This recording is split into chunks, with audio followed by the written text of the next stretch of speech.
Bueno, gusto saludarles también a los que están conectados y fuera, gusto saludarles también. Les invito a que abramos nuestra Biblia en Lucas, en el capítulo 5, y vamos directo al texto. Lucas, capítulo 5. Les decía que en muchas Biblias lleva el título La pesca milagrosa, pero no sé si es el mejor título posible para este texto.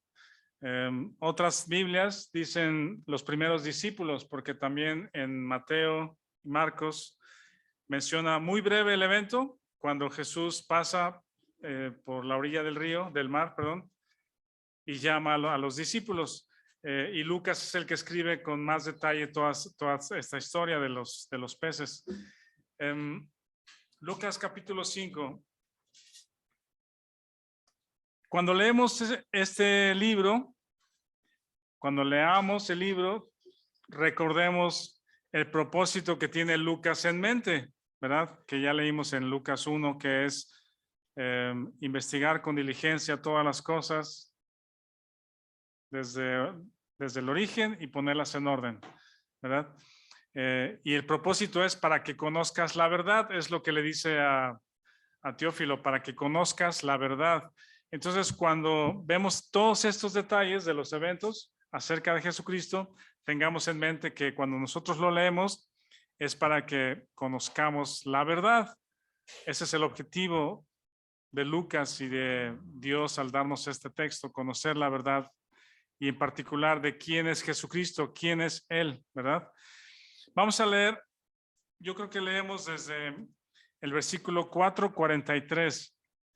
4:43 a 5:11 dice, pero Él les dijo, Jesús, es necesario que también a otras ciudades anuncie el evangelio del reino de Dios, porque para esto he sido enviado.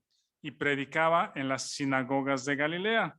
Y entonces viene la siguiente historia, que es, aconteció que estando Jesús junto al lago de Genezaret, el gentío se agolpaba sobre él para oír la palabra de Dios.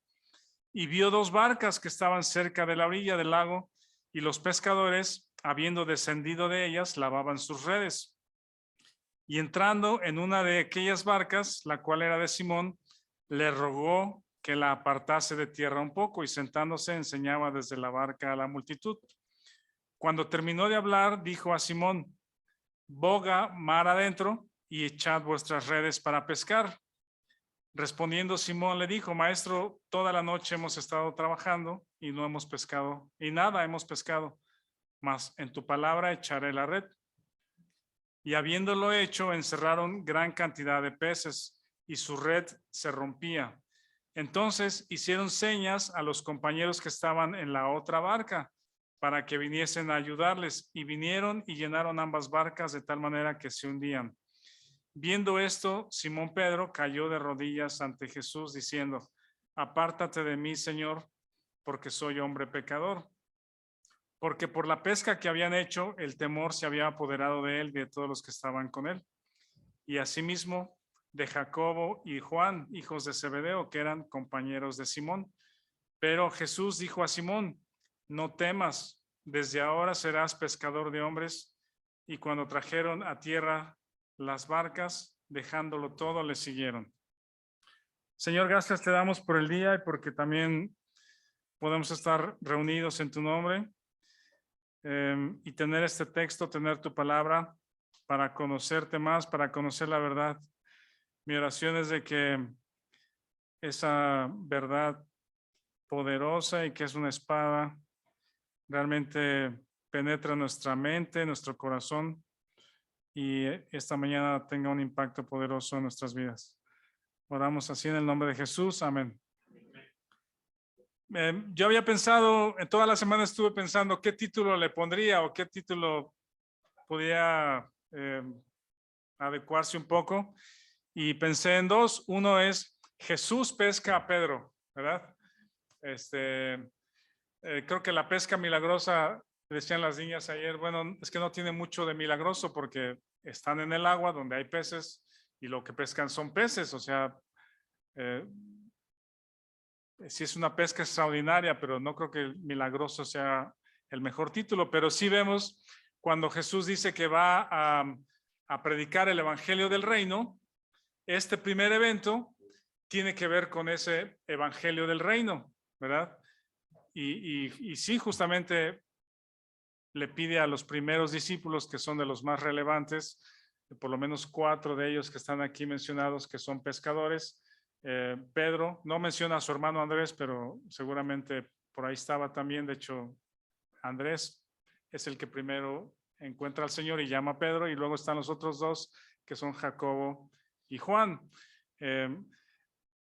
Parece que por lo menos 6 de los 12 discípulos eran de esa región alrededor del mar de Galilea. Entonces, este evento tiene como objetivo Jesús revelarse a Pedro y cautivarlo de tal manera, ¿sí?, para que Pedro se volviera su corazón a ese personaje que estaba delante de ellos. Y como Lucas escribe, si para nosotros es el propósito del texto para que conozcas la verdad, fue lo mismo para Pedro.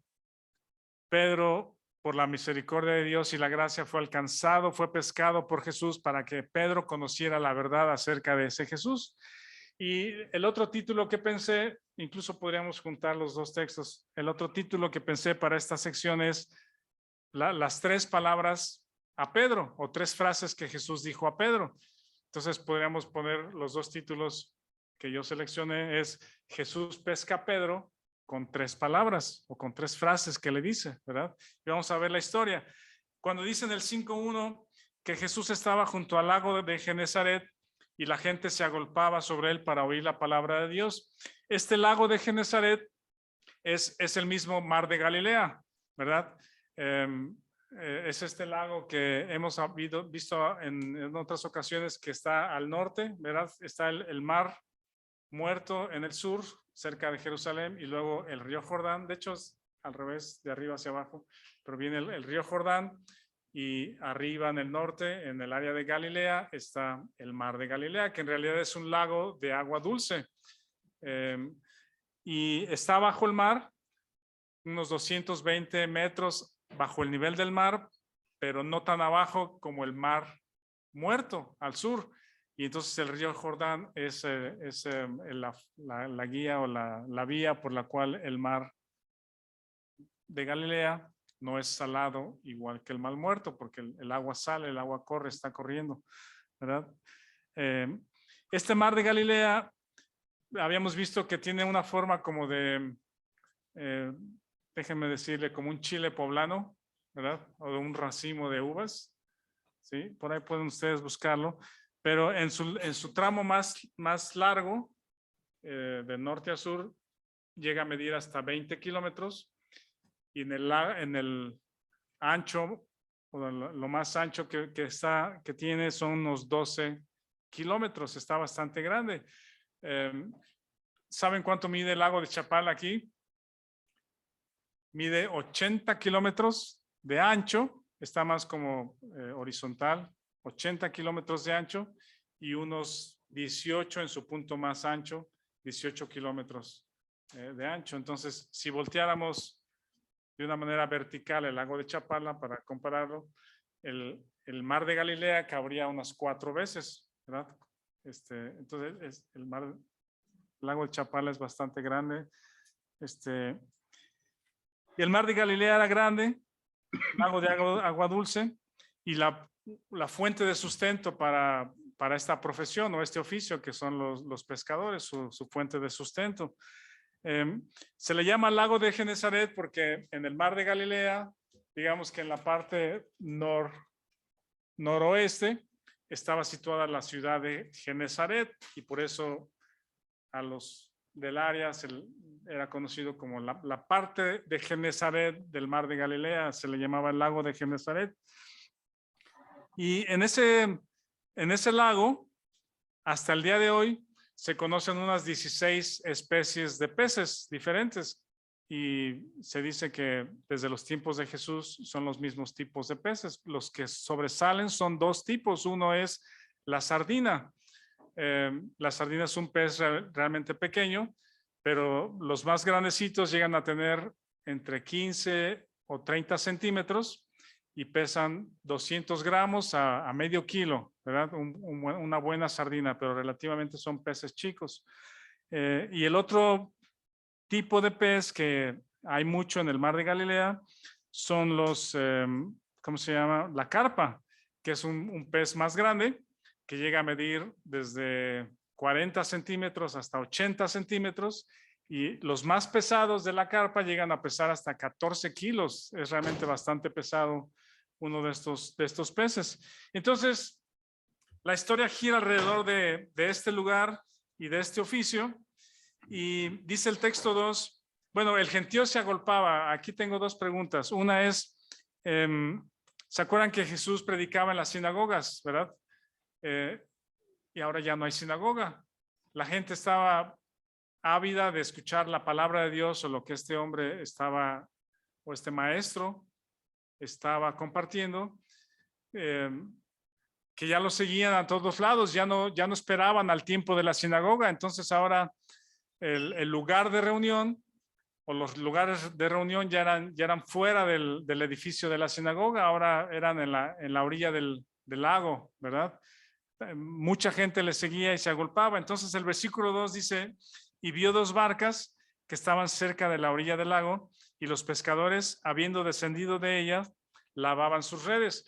Una de las cosas que hacían los pescadores era que por la ley de Moisés en Levítico, había peces que podían comer o mariscos y otros que no podían comer porque eran impuros. ¿Se acuerdan? Que eran los que eran vertebrados, con escamas, ¿cómo se llama?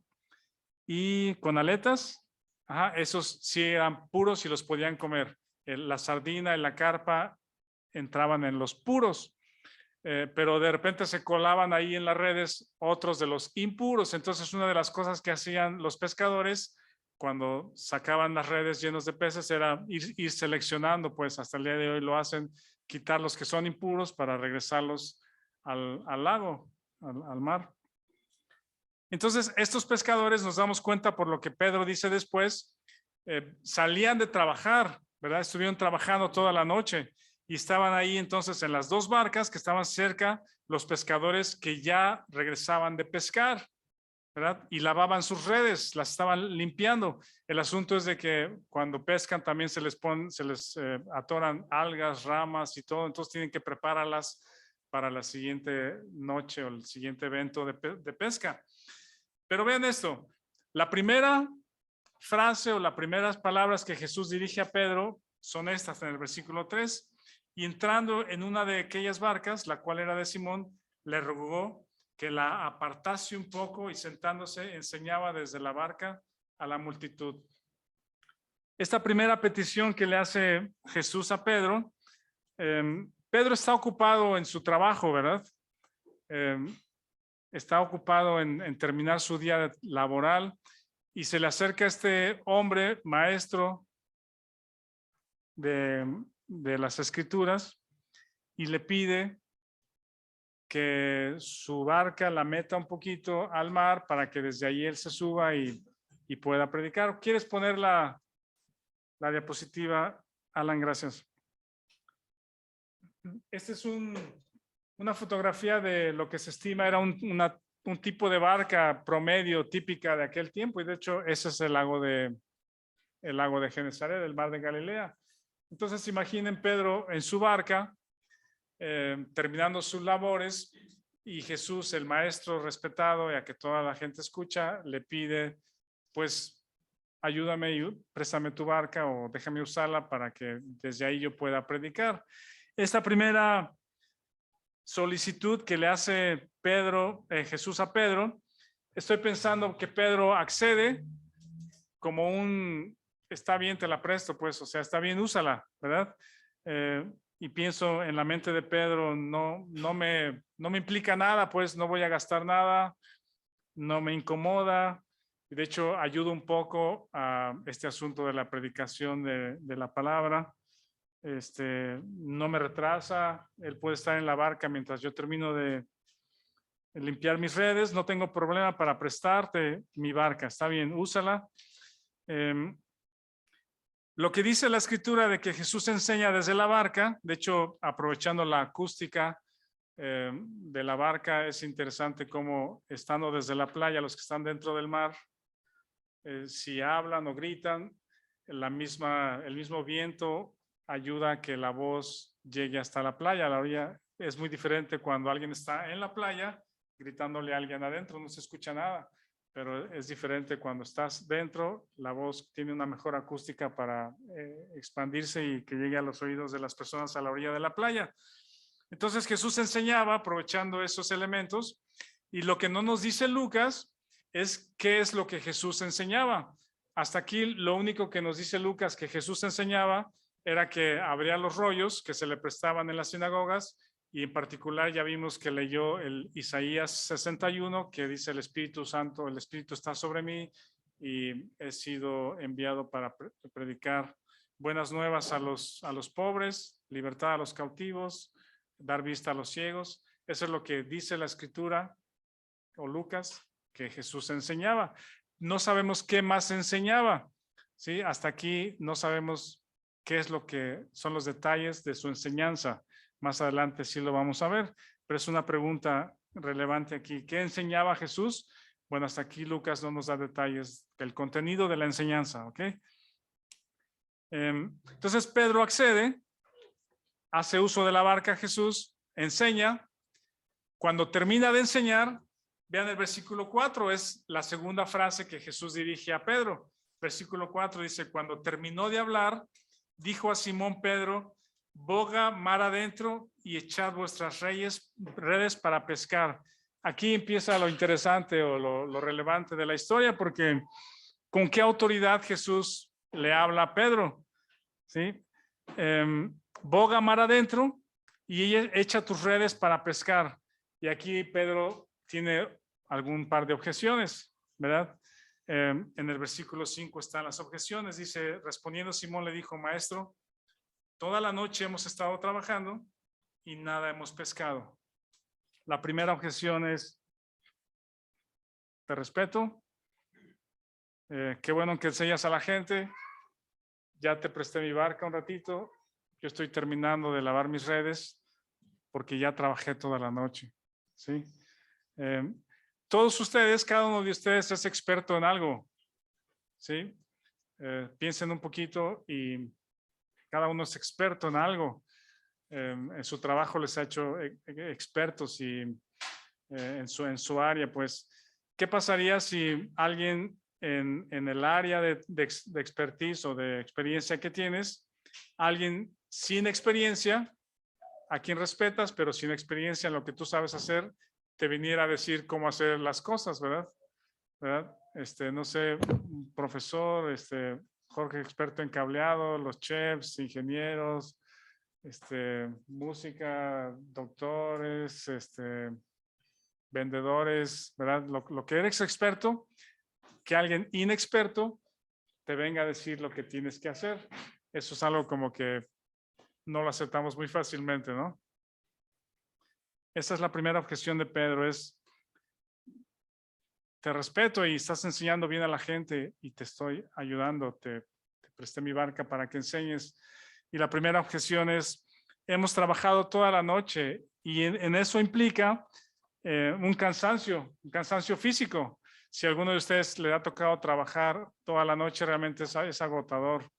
En algún tiempo me tocó cubrir turnos cuando terminé mi carrera en un hotel, cubrir turnos, y uno de los turnos era trabajar de domingo a lunes en la noche, toda la madrugada, para atender a los que venían viajeros de fuera en un hotel. Y realmente era muy agotador. Los lunes estaba tronado y lo único que quería era descansar todo el lunes. Pedro está cansado de trabajar, y aparte, número 2, la frustración de que el trabajo no te produjo nada, ¿sí? Dice: hemos trabajado toda la noche y no hemos pescado nada. Y tú me estás pidiendo ahorita que regrese con mis redes recién limpias a entrar en la barca y otra vez intentarlo. No sé qué cosas habrán pasado más por la mente de Pedro, pero es: no me vengas a enseñar cómo hacer mi trabajo, por favor, maestro. ¿Verdad? Entonces, un poco de frustración, cansancio, agotamiento, el día perdido. Aparte, si tenía empleados, tenía que haberles pagado a los empleados sin tener el fruto de su trabajo.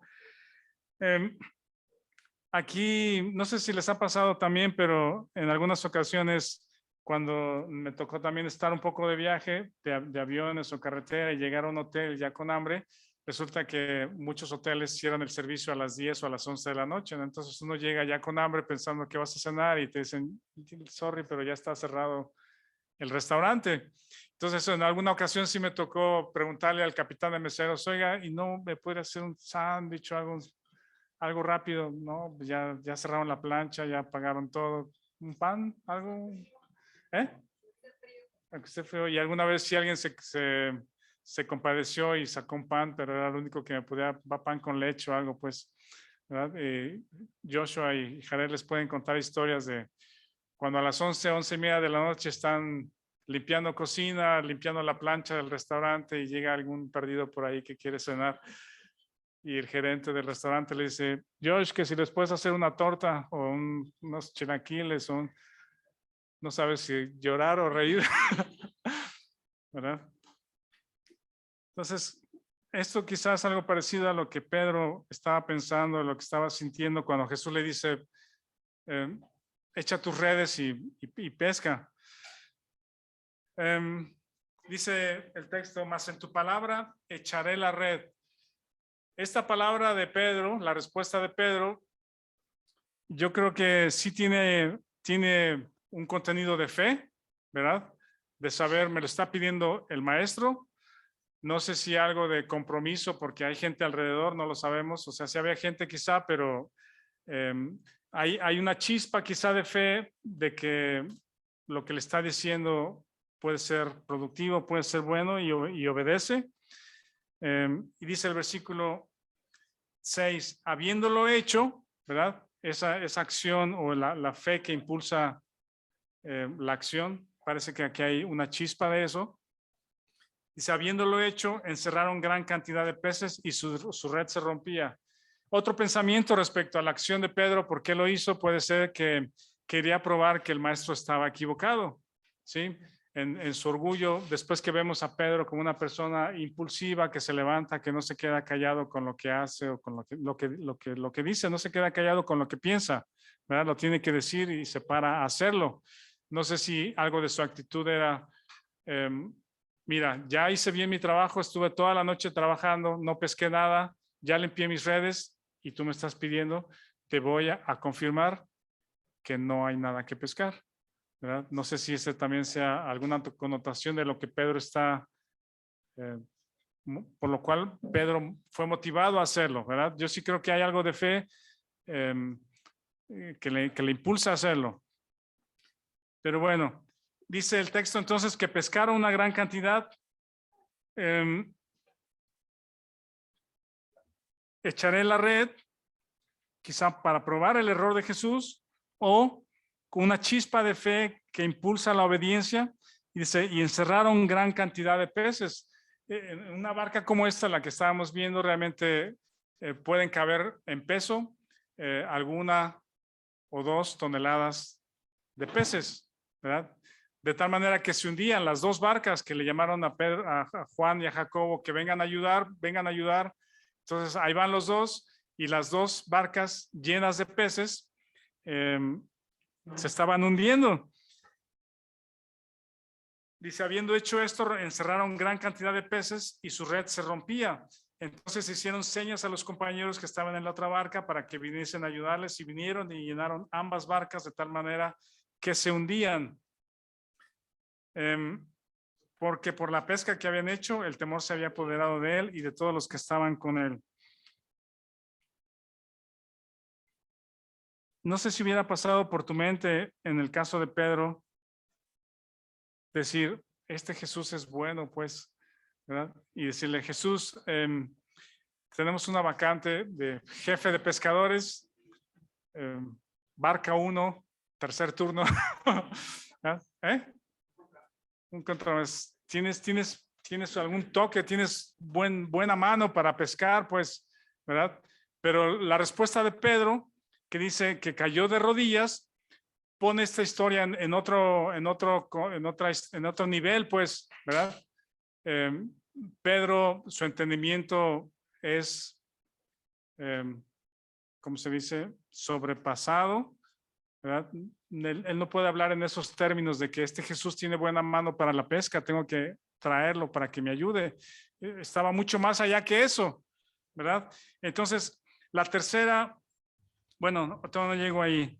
Pedro cayó de rodillas, sabe que Jesús no es un buen pescador. Es decir, no estamos hablando de esos términos de un buen pescador o que tiene buena mano para la pesca. Esto es algo sobrenatural que este hombre está haciendo.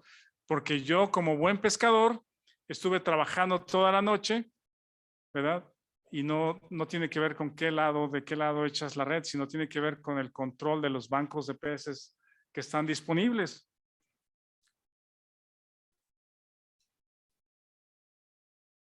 Jesús pesca a Pedro.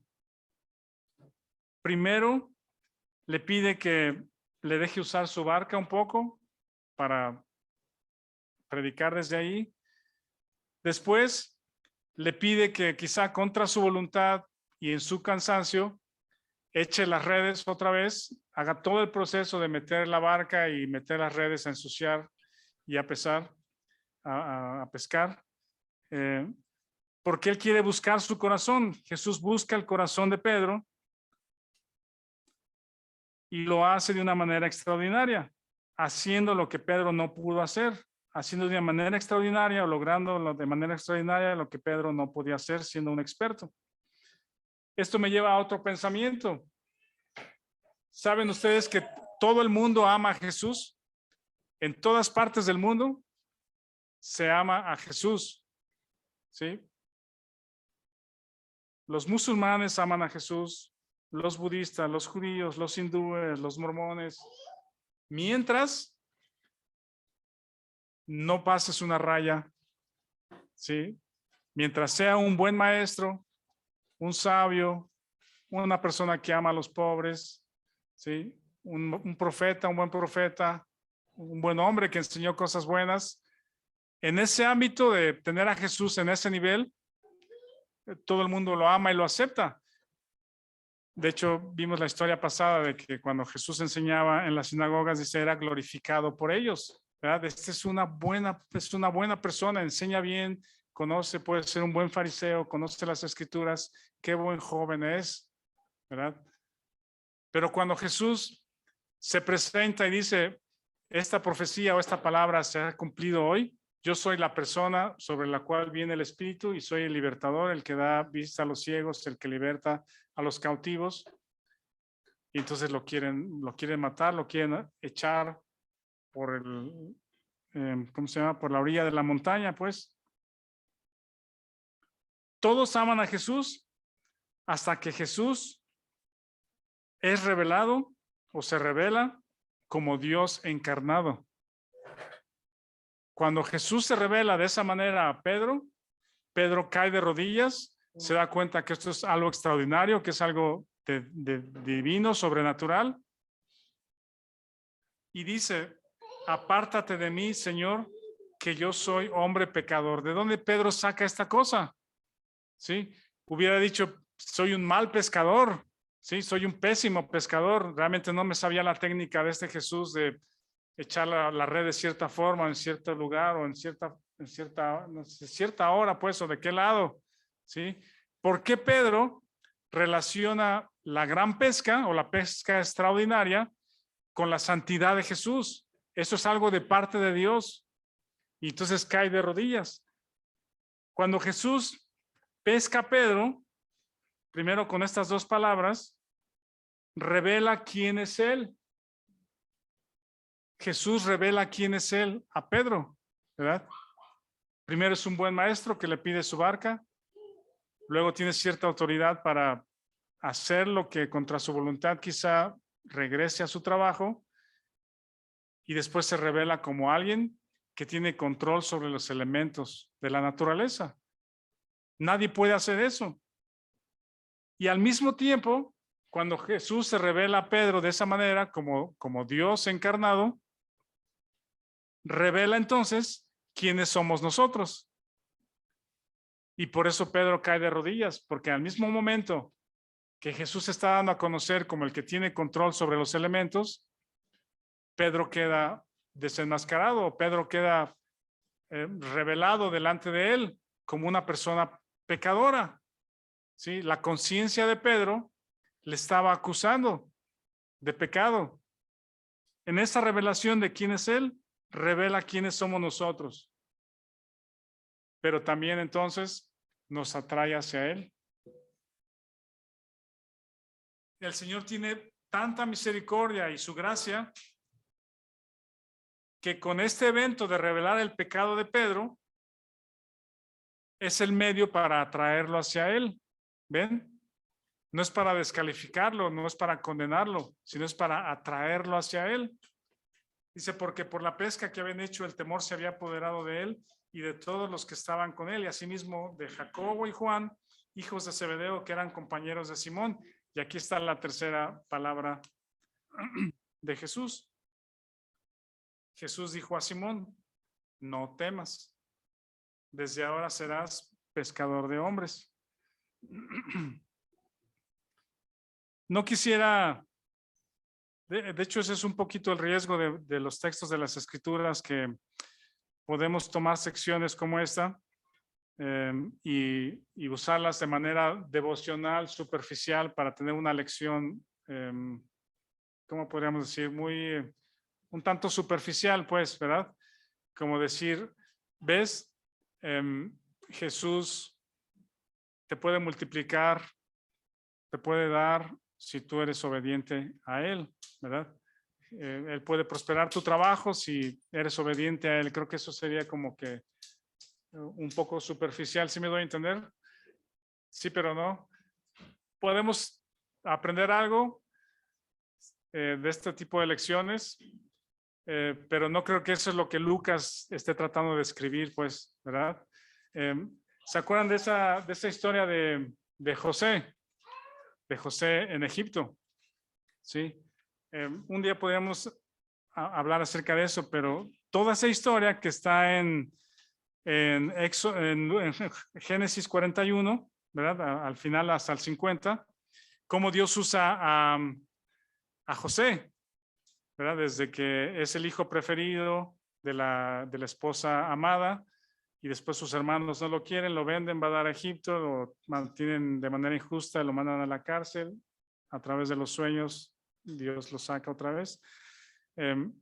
Podríamos también hacer un uso devocional de ese texto. Decir, ¿ves cómo Dios prospera a los que tienen confianza en Él? Dios nos lleva a grandes lugares, ¿sí? Por confiar en Él, y Dios estaba con Él. Pero sucede lo mismo con este texto. No creo que ese sea el objetivo de la historia de José. José habla acerca de su aflicción, y José era descendiente de Abraham. Dios había hecho un pacto con Abraham que de esa familia iban a ser el Salvador, ¿sí? Y el centro de toda esa historia no es José. Digo, sí habla acerca de José, por supuesto, los detalles de José, pero ¿saben en dónde se debe centrar la historia?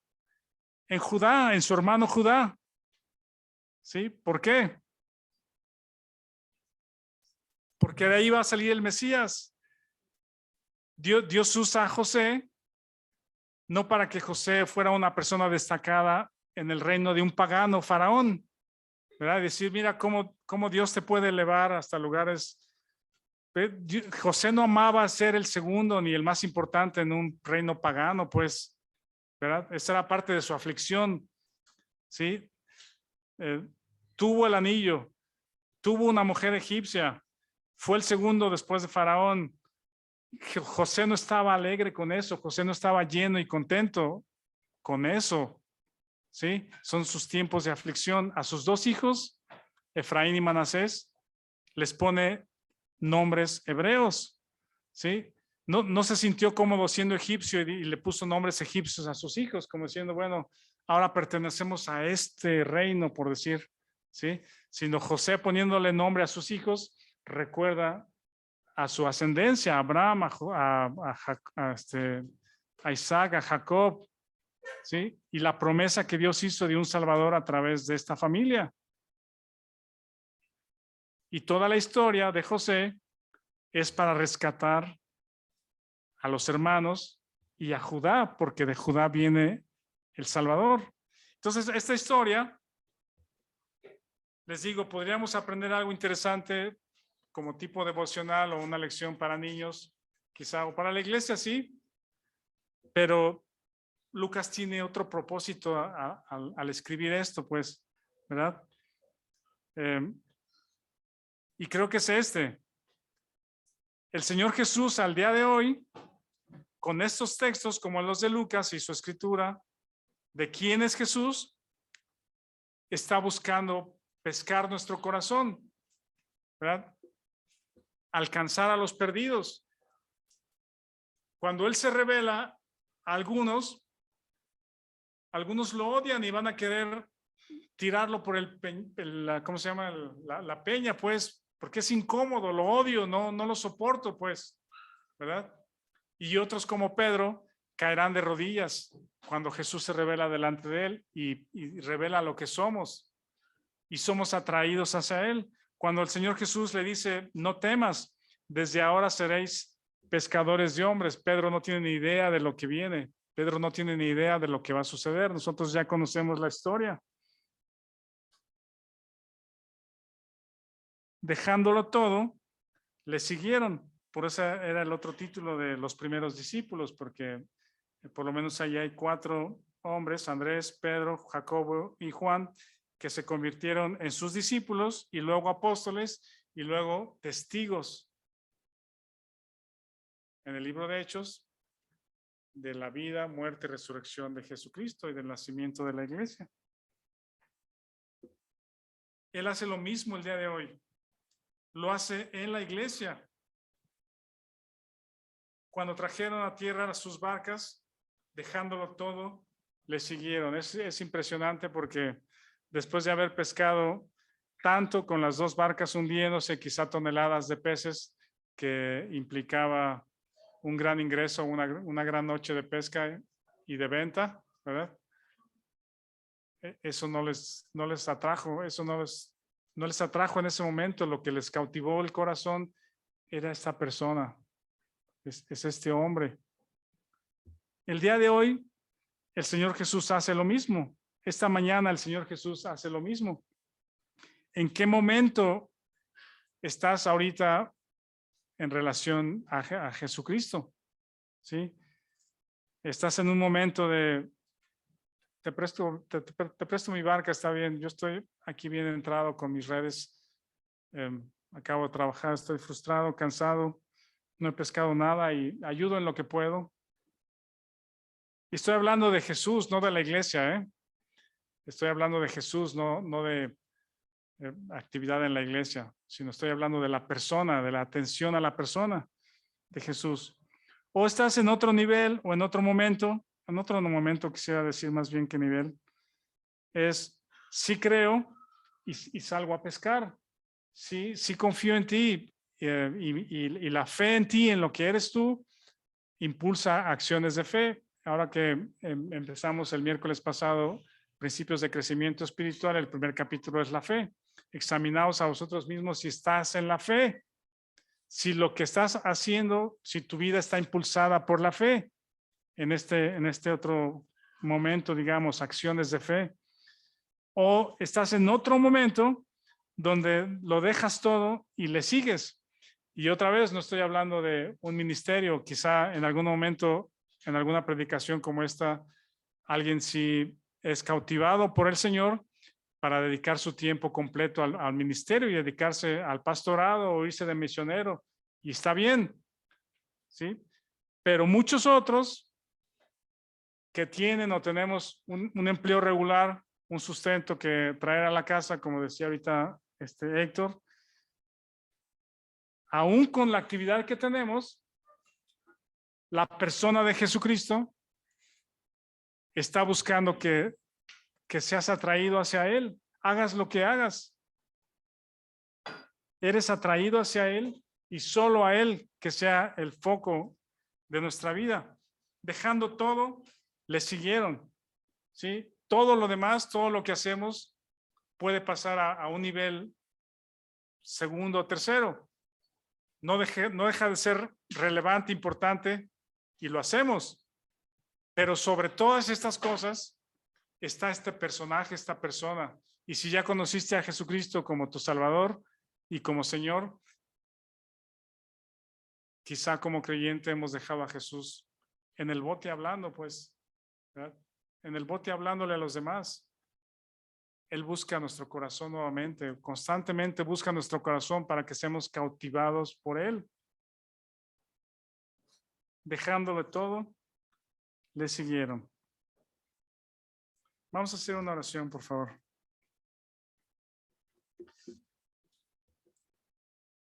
Señor, entendemos que la relación contigo es algo personal, en lo individual. Cada uno tenemos nuestras propias luchas y en algunos momentos, perdónanos si te hemos dejado en el bote hablando mientras estamos ocupados. Y recuérdanos que todo lo que haces y permites esos momentos de frustración o de cansancio o de falta de ingresos o falta de visión o falta de entusiasmo, y estamos tan metidos en nuestra actividad diaria que quitamos los ojos de tu persona. Perdónanos por eso, Señor, y vuelve a encender un fuego importante en nuestro corazón. Cautívanos con lo que haces. Gracias por tu sustento, gracias por tus respuestas, porque a pesar de nuestra infidelidad, de nuestras debilidades y carencias, encontramos en ti esperanza, encontramos provisión, encontramos dirección, y sí, cosas sobrenaturales como la que experimentó Pedro, Señor, que esas cosas sobrenaturales que recibimos de ti sean usadas para cautivar nuestro corazón a tu persona otra vez, Señor. Regresa nuestro corazón hacia ti. Oramos esto en el nombre de Jesucristo. Amén.